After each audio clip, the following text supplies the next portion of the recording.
L'histoire de l'Hôtel-Dieu de Québec est intimement reliée à la vie de femmes qui ont tout donné pour le soin des malades, les Augustines. Parmi elles se détache le visage de Marie-Catherine de Saint-Augustin. Âgée de seulement 16 ans, elle arrive en Nouvelle-France, un pays où tout est à construire. Infirmière puis directrice de l'Hôtel-Dieu de Québec, elle se dévoue entièrement aux malades et aux pauvres, à un tel point qu'on la surnomme celle qui rend l'intérieur plus beau.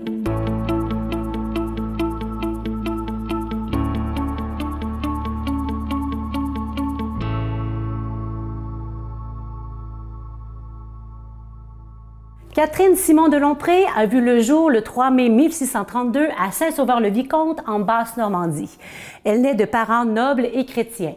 Son père, Jacques-Simon de Lompré, est avocat et sa mère, Françoise de Launay-Jourdan, est la fille d'un notable de la ville.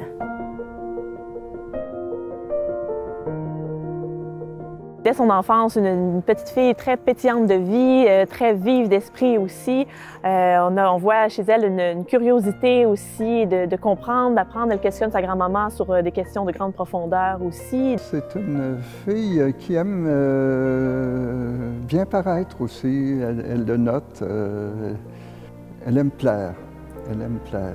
Elle attire facilement l'attention quand elle se présente dans un groupe. On sent que c'est une jeune fille, on dirait aujourd'hui, allumée.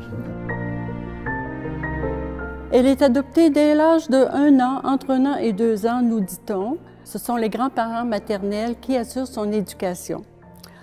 Or, la maison des grands-parents maternels est reconnue comme étant un petit hôpital à Saint-Sauveur-le-Vicomte.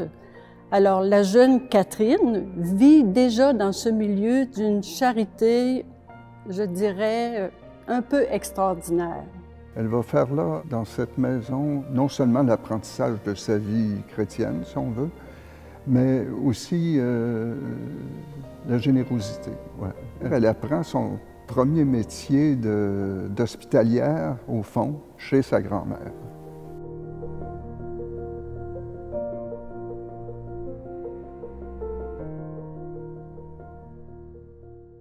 La jeune Catherine est attirée par les frivolités mondaines.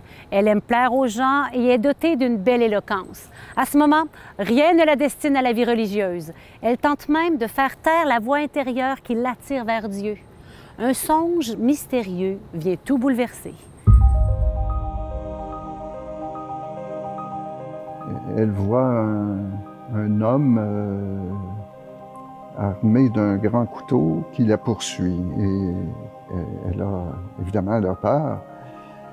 Et elle court. Elle va se réfugier dans une grande tour où une dame en blanc va lui ouvrir les bras pour la protéger. C'était une religieuse habillée de blanc. Ce que Catherine ne savait pas, c'est que les Augustines avaient un habit blanc.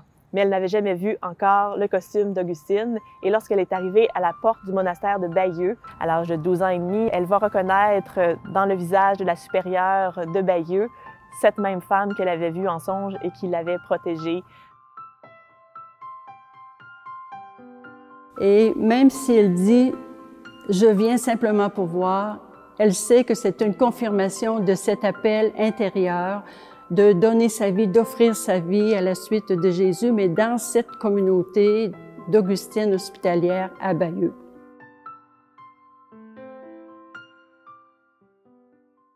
Catherine est encore novice lorsqu'avec fougue, elle se porte volontaire pour les missions du Canada. Elle n'a pas encore 16 ans. Son père s'oppose vivement à ce départ et va jusqu'en cour pour l'empêcher de partir.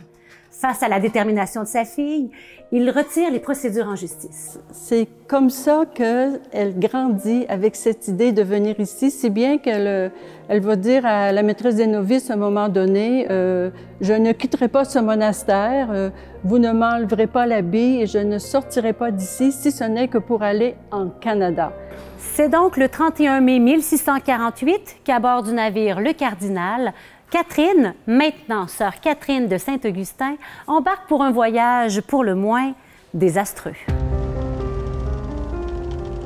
La traversée que Catherine de Saint-Augustin a vécue à l'âge de 16 ans, c'était très jeune, a été une traversée particulièrement pénible. Déjà, les conditions de toutes les traversées à cette époque-là étaient en soi les pires conditions qu'on pouvait vivre. Il y a eu plusieurs morts. La peste s'est déclarée sur le bateau. Elle-même va être entre la vie et la mort. Et Catherine, bon, elle est fiévreuse, elle est mal en point. Elle est accompagnée de 2 autres Augustines aussi et elle leur dit « Je sais que je vais mourir.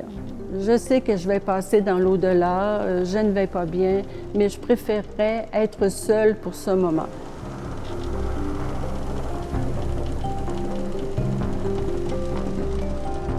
Et elles reviennent un petit peu plus tard et elles trouvent Catherine qui n'est presque plus fiévreuse, qui est relativement bien. Et on s'étonne de la voir dans cet état parce qu'on pensait vraiment qu'elle succomberait. Et on lui demande, bien, qu'est-ce qui s'est passé? Et elle répond tout simplement, bien, c'est ma Sainte Vierge.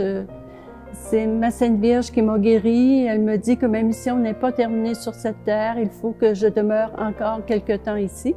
Et on sait qu'elle a vécu 20 ans en ce pays. Lorsque sœur Catherine met le pied sur la terre de son nouveau pays, elle entre enfin dans ce qu'elle appelle agréablement son petit paradis de Québec. C'est partout, la forêt, profonde, mystérieuse. C'est d'un pas allègre qu'elle escalade la montagne pour rejoindre ses sœurs déjà en service pour soigner les malades.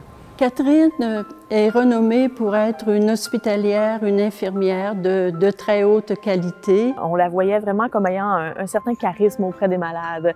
On disait même qu'on s'assemblait autour d'un lit pour la voir soigner, tellement elle avait des gestes de bonté, de douceur, qu'elle était empreinte de cette bonté envers les malades. Et quand il ne l'avait pas entendue assez, son biographe dit que les gens se rendaient au parloir pour échanger avec elle et les gens en repartaient heureux, ils en repartaient libérés. Elle était surnommée par les gens des Premières Nations du nom de Yakoni Konri Yosta, qui voulait dire dans leur langue celle qui rend l'intérieur plus beau et le cœur plus chaud, ou encore celle qui console.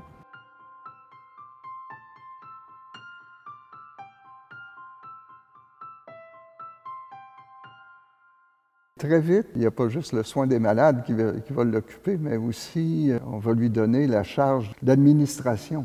Et c'est elle qui va faire agrandir le tout premier Hôtel-Dieu, qui a plutôt l'air, dit-on, d'une cabane.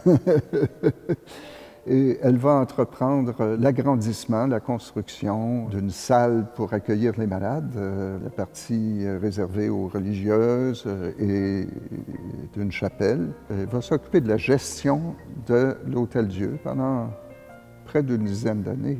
Et on dit d'elle qu'elle savait entretenir de bonnes relations avec tout le monde, mais qu'on ne pouvait rien lui passer. Ça montre encore que cette jeune fille-là a beaucoup de caractère. Elle est décidée et déterminée. Oui. Sur le chantier de construction de l'hôpital en 1654, où elle était dépositaire, on peut dire aujourd'hui économe, les hommes qui travaillaient sur les chantiers étaient aussi impressionnés par la présence de Catherine, qui était capable de se faire tout à tous. Elle était capable d'utiliser un langage compréhensible pour eux sans qu'ils soient choqués, mais elle les amenait à travailler ensemble et à collaborer, et toujours dans la bonne humeur et la compréhension et la fraternité.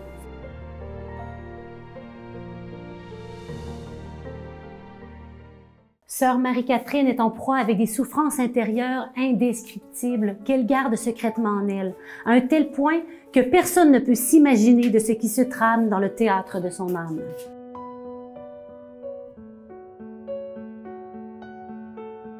C'est qu'elle avait vraiment tout donné de tout son être, de toute sa vie pour les autres, en fait.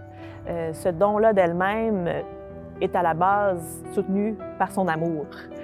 Elle a vraiment été le paratonnerre de la colonie naissante.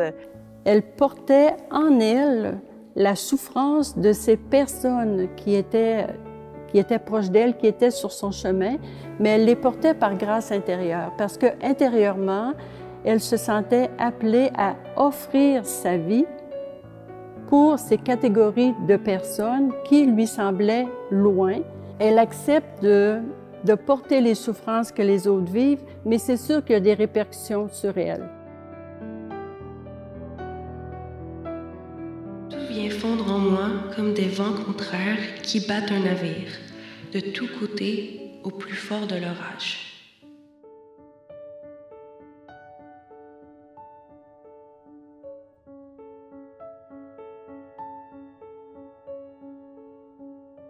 Les sœurs qui vivaient auprès d'elle n'ont jamais remarqué quoi que ce soit, n'ont jamais su même quoi que ce soit de ses combats intérieurs, de tout ce qu'elle pouvait vivre au niveau de sa vie spirituelle et intérieure, vraiment ce qui n'était pas connu des autres. Et c'est étonnant puisqu'on a su tout ça seulement après son décès, lorsque la biographie est parue. 3 ans après le décès, les sœurs qui avaient vécu auprès d'elle ont pu lire ça et il y a eu une certaine surprise, un certain étonnement de voir l'ampleur, la profondeur de tout ce qu'elle avait vécu et qui n'était pas connu à l'extérieur.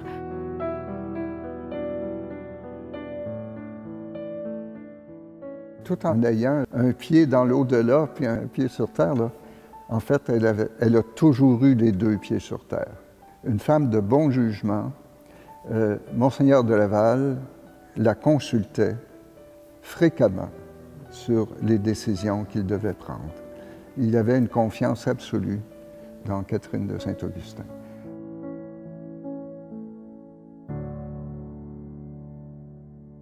Sœur Marie-Catherine a toujours eu une santé fragile.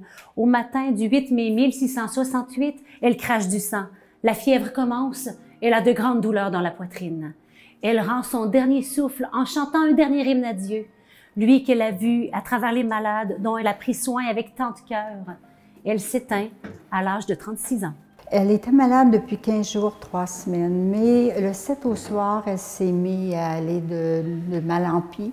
Alors, la communauté s'est réunie auprès d'elle. Elle prie, elle le regarde, elle l'accompagne, comme on le fait toujours dans la communauté des Augustines. On se rassemble autour de la sœur qui est malade et qui est agonisante. Et puis voilà qu'au milieu de la nuit, elle s'assied dans son lit et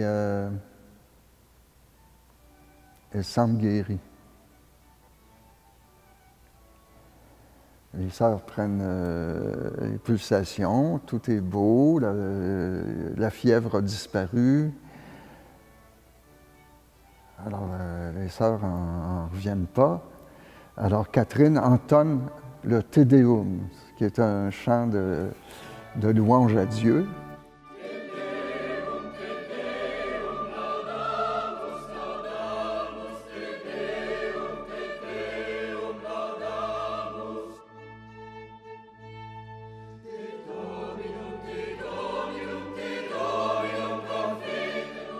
Et après ça, elle a dit aux sœurs, allez vous reposer. Elles sont parties, 2 sœurs la surveillaient et tout doucement, elle s'est endormie et ne s'est jamais réveillée.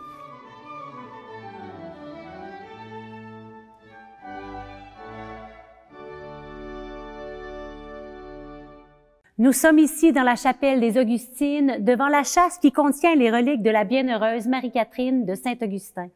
Cette femme dévouée, avec un amour inépuisable, s'est donnée sans compter. Elle est la fleur mystique de la Nouvelle-France, elle qui s'est vouée corps et âme pour sa patrie d'adoption. À partir de ça, on a compris qu'elle a été vraiment un pilier pour l'époque, pour l'Église canadienne. En fait, si elle a le titre de cofondatrice de l'Église canadienne aujourd'hui, c'est vraiment par le don de sa vie où elle a accepté toutes les souffrances pour permettre l'épanouissement de cette nouvelle colonie naissante. Que ce soit un enfant, que ce soit un vieillard, que ce soit une personne qui ne partage pas les mêmes opinions qu'elle, Catherine ne fait pas de différence entre les cultures, entre les religions, entre les personnes. C'est probablement une des belles figures de don de soi et de générosité pour les personnes qui en ont le plus besoin, les pauvres et les malades.